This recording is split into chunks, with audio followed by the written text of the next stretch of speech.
नमस्कार मित्रांनो, मनस्पर्शी कथा या चॅनलमध्ये आपले सर्वांचे स्वागत आहे। मित्रांनो, माझी तुमच्याशी कळकळीची विनंती आहे की तुम्ही आपल्या चॅनलला सबस्क्राइब करा। आपल्याला लवकरात लवकर 1000 सबस्क्रायबरचा टप्पा हा पार करायचा आहे। तुमच्यातील बरेच लोक आपल्या कथा पाहता पण आपल्या चॅनलला सबस्क्राइब नाही करत, त्यामुळे मला कथा बनवायला प्रेरणा नाही भेटत आणि त्यामुळे मला कथेचे पुढील भाग बनवण्यास खूपच त्रास होतो। मी रोज कथेचे भाग टाकते पण तरीसुद्धा आपल्या चॅनलची ही ग्रोथ होत नाही आहे। तर मी तुम्हा सर्वांना ही विनंती करते की तुम्ही जितकेही जण हा व्हिडिओ पाहत असाल तर प्लीज आपल्या चॅनलला सबस्क्राइब करा। तुमचं यामध्ये 1 रुपया वाया जाणार नाही, फक्त तुम्हाला एक सबस्क्राइब करायचे आहे आणि बेल आयकॉनवर प्रेस करून ऑलवर ठेवायचं आहे, जेणेकरून आपल्या चॅनलवर पुढील येणारी कथेची नोटिफिकेशन तुमच्यापर्यंत लगेच पोहोचेल। फक्त माझेच कथेचा भाग 19 मागील भागात आपण पाहिले, राजवीर हा आपल्या रूममध्ये एकटक बघत बसलेला असतो। त्याच्या रूममध्ये सरिता देखील येते। तो सरिताला म्हणतो, हे बघ आई, जे बाबा मला सांगत आहे मी त्यांचं ऐकून सर्व काही करत आहे, पार्टी पण जॉईन करतोय, पण ते माझ्यासाठी काहीच नाही करत आहे। त्यावर सरिता त्याला म्हणते, हे बघ राजवीर, तुझे बाबा तुझं काही वाईट नाही पाहत आहे, ते जान्हवीचा शोध लावणारच, पण सध्या नाही, इलेक्शन झाल्यावर। त्यावर राजवीर तिला म्हणतो, नाही, इलेक्शन झाल्यावर नाही, मी आता इलेक्शनची वाट पाहत बसणार नाही, इलेक्शनला खूप वेळ आहे, आता जे काही करणार ते मीच करणार, मी जान्हवीचा शोध लावूनच राहणार। आता पुढे देशमुख यांच्या घरी सरिता देशमुख आणि राजू देशमुख हे रूममध्ये बसलेले असतात। राजू देशमुख हे आपला फोन चालवत असतात, तर सरिता ही दागदागिन्यांचे सेटकडे एकटक पाहत विचार करत असते। राजू देशमुखचे लक्ष तिच्याकडे जाते। तिला असं विचार करताना पाहत राजू देशमुख हे विचारतात, काय झालं सरिता, एवढा कसला विचार करत आहे आणि आज परत तू ते दागदागिने बाहेर काढले? त्यावर सरिता ही राजीवकडे पाहत उत्तर देते, मला राजवीरचे लग्न होणं हे अशक्य वाटत आहे।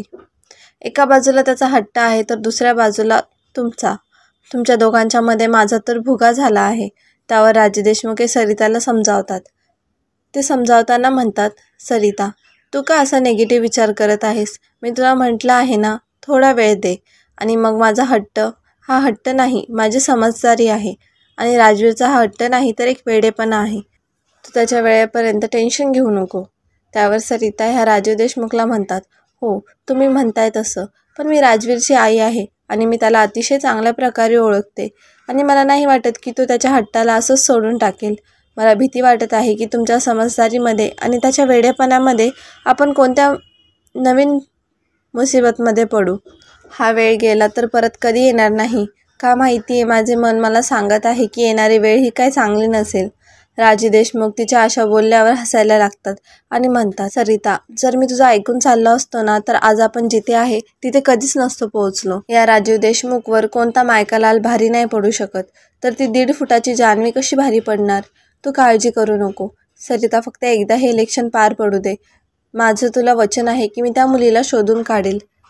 तिकडे जान्हवी यांच्या घरी कर्मवीर हे व्हीलचेअरवर बसून करणची आठवण काढत रडत असतात। आज त्यांच्या मुलाला 1 वर्ष झाले होते हे जग सोडून।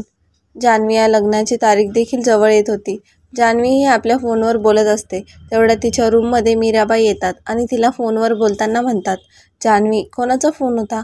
त्यावर ती उत्तर देते, आई, मी काकांना फोन लावला होता, मी त्यांना माझे लग्नाबद्दल सांगितलं, तर ते उद्या आपल्या घरी येणार आहेत। हे ऐकताच मीराबाई खूपच खुश होतात आणि म्हणतात, अरे वा, हे खूप चांगले आहे, मी बाबांनाही खुशखबर देऊन येते। असे बोलून मीराबाई या कर्मवीर यांच्याकडे जातात। कर्मवीर रडत असतात, त्यांना रडताना पाहून मीराबाई देखील रडायला लागतात, पण ते दोघे देखील करणच्या आठवणीमध्ये रमून जातात। रात्रीची वेळ, राजवीर हा समुद्रकिनारी बसून दारू पित असतो। तिकडे त्याचा बॉडीगार्ड संग्राम देखील उभा असतो। तेवढ्या तिकडे रवी येतो।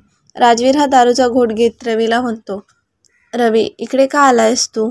तुला माहिती आहे ना, मला इकडे एकटंच बसायला आवडतं। त्यावर रवी राजवीरला म्हणतो, हो माहीत आहे, पण तुला एक खुशखबर दिल्यासाठी आलो होतो। खुशखबरी मी तुला उद्या दिली असती तर तू माझा जीव घेतला असता। त्यावर राजवीर चिडत म्हणतो, जे काय आहे ते सरळ सरळ सांग, काय सांगायला आला आहेस तू? रवी हा स्माईल देतो आणि त्याला म्हणतो, जान्हवीचा पत्ता लागला आहे। आणि हे ऐकताच राजवीरची पूर्ण नशा उतरून जाते। तो रवीला यावर विचारतो, ते कसं काय तुला माहिती पडलं? रवी त्याला शांततेत म्हणतो, राजवीर, तू नुसते आंबे खा, कोय नको मोजत बसू। त्यावर राजवीर हा पटकन दारूची बॉटल फोडतो आणि त्याच्या हातावर मारतो। त्याच्या हातातून रक्ताची धार लागते। रवी हा घाईतच त्याला म्हणतो, राजवीर, हे काय करत आहेस तू? त्यावर राजवीर हसतच उत्तर देतो. तो म्हणतो, काही नाही रे रवी, मी पाहत होतो की मी स्वप्न तर नाही बघत आहे ना. त्यावर रवी हाताला सावरत म्हणतोय, नाही राजवीर, काय स्वप्न पाहत नाही आहेस. यावर राजवीर हा अतिशय खुश होतो आणि खुश होऊन उठून उभा राहतो आणि सरळ संग्रामच्या गळ्यात पडून त्याच्या गालावरची पप्पी घेतो. हे पाहताच तिकडे बसलेला रवी हा मोठ्याने हसायला लागतो. दुसऱ्या दिवशी सकाळी जान्हवीच्या घरी तिचे काका रवींद्र आणि त्यांच्या पत्नी कौशल्याबाई आलेल्या असतात. दोघांना पाहून कर्मवीर खूपच खुश होतात. मीराबाई राणीला चहा ठेवण्यासाठी सांगतात. कौशल्याबाई या जान्हवीला पाहून म्हणतात, चला, हे तरी बरं होत आहे की आपली जान्हवी आता लग्न करणार आहे, पण नवरदेव कसा आहे? त्यावर रवींद्र हे कौशल्याबाईला म्हणतात, काय कौशल्या, तू पण काय विचारत आहेस? जान्हवीने पसंत केला आहे, चांगलाच असेल. अशा प्रकारे ते सर्वजण एकमेकांशी गप्पा मारत बसतात. देशपांडे यांच्या घरी त्यांच्या बंगल्याची सजावट चालू असते. लग्नाची तारीख जवळ येत होती, त्यामुळे ते सर्वजण लग्नाच्या तयारीत व्यस्त होते. टीनाही त्यांच्या आजोबाकडे जाऊन म्हणते, आजोबा, मी देखील बाबांच्या लग्नाच्या दिवशी छोटीशी नवरी बनेल, अगदी जान्हवी मम्मासारखी. ऐकताच विनम्र देशपांडे म्हणतात, हो बाळा, तू देखील एक छोटीशी नवरी बन. जान्हवीच्या घरी मीराबाई आणि कौशल्याबाई या साड्या पाहत असतात. साडी पाहता पाहता कौशल्याबाई मीराबाईला विचारतात, मीरा, जान्हवी ऑफिसमधून केव्हा घरी येईल आणि ती घरी कशी येते? त्यावर मीराबाई आपली नजर खाली झुकवत म्हणतात, ताई, कुणाला जान्हवीला घरी सोडायला येतो? त्यावर कौशल्याबाई मीराबाई यांना चिडत म्हणतात, मीरा, हे काय बोलत आहेस तू? अरे, लोक काय विचार करतील याचा भान ठेवायचा. मीराबाई पटकन राणीला विचारतात, राणी, तुला कोणती साडी आवडली? असे बोलून त्या कौशल्याबाई यांच्या बोलण्याला इग्नोर करतात. कौशल्याचं असं वर्तन बघून तिला अजून एक प्रश्न विचारत ती म्हणते, मीरा, तू नवरदेवाच्या घरच्यांना करणबद्दल सगळं काय सांगितलं आहे का? त्यावर मीराबाई या कौशल्याबाईला म्हणतात, ताई, माझ्याकडून खूप मोठी चुकी झाली आहे. मी त्यांना खोटं सांगितलं की करण हा आजारपणामुळे मरण पावला. कौशल्याबाई हे मीरावर अजूनच चिडतात आणि म्हणतात, हे काय सांगितलं तू मीरा? त्यांना जर पुढे जाऊन सर्व काही कळलं तर ते काय विचार करतील आपल्याबद्दल? मीराबाई बोलतात, ताई, मला माफ करा, माझ्याकडून खूपच मोठी चुकी झाली आहे. त्यांना असे खोटं बोलून मी त्यांना नंतर खरं बोलणार होते, पण नंतर मला असं वाटलं, चालू आहे तसंच चालू दे. यावर कौशल्याबाई म्हणतात, ठीक आहे, देवाला प्रार्थना कर, त्यांना असं काही माहीत पडू नये. तू काळजी करू नको मीरा, मी रवींद्रला याबद्दल सर्व काही शिस्तीत सांगेल.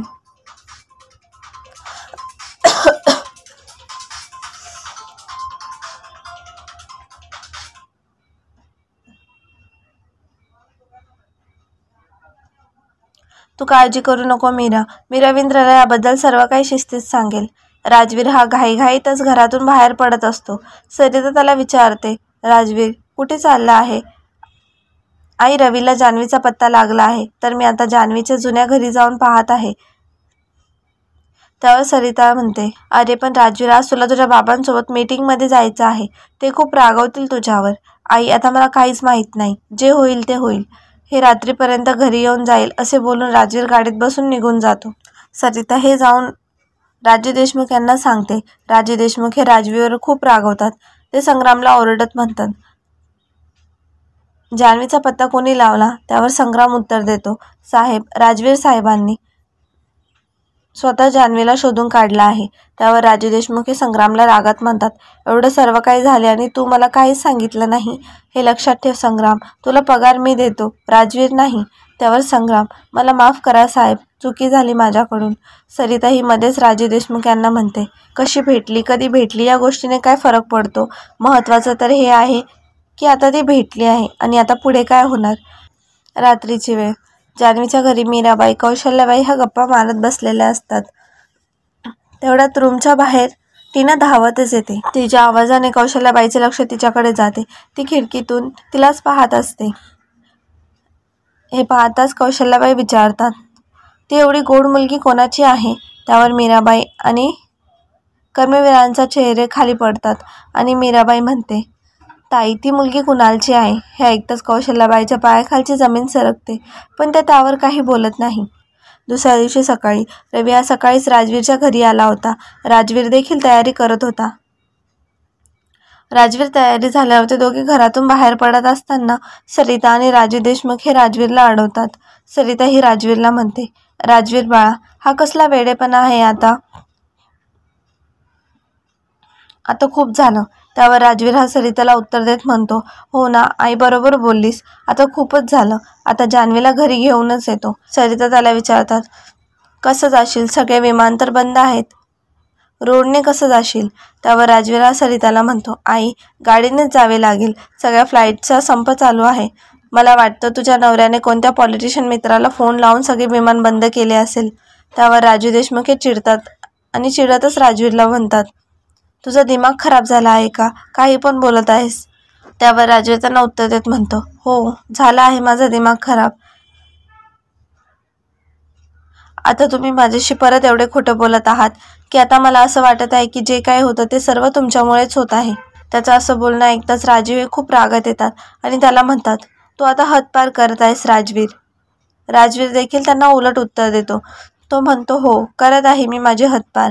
आता मी ते करायला चाललो आहे जे तुम्ही माझे आई वडील असून सुद्धा काही करू शकले नाही. मी ते करायला चाललो आहे. जान्हवीला माझे बनवायला चाललोय. ती आता माझ्यासोबत या घरात येईल. त्यावर राजू देशमुख त्याला म्हणतात, एक लक्षात ठेव राजवीर, जान्हवी तुझी कधी नव्हती ना आत्ता आहे आणि ना तुझी ती कधी होणार. जर ती मुलगी तुझ्यासोबत या घरात आली तर या घरातले दरवाजे देखील तुझ्यासाठी बंद असेल. यावर राजवीर देखील आपला आवाज वर चढवत म्हणतो, जान्हवी माझी होती, जान्हवी माझी आहे आणि जान्हवी माझीच असणार आणि मी तिला माझी बायको बनवून या घरात आणणार म्हणजे आणणारच. राजू देशमुख हे त्याला परत एकदा म्हणतात, हे बघ राजवीर, या घरचे दरवाजे फक्त तुझ्यासाठी खुले असणार, त्या मुलीसाठी नाही. त्यांचं हे बोलणं ऐकत असताना राजवीर हा खूपच रागात असतो आणि तो त्यांच्याकडे रागात बघून घरातून निघतो. संग्राम देखील राजवीर सोबत जातो.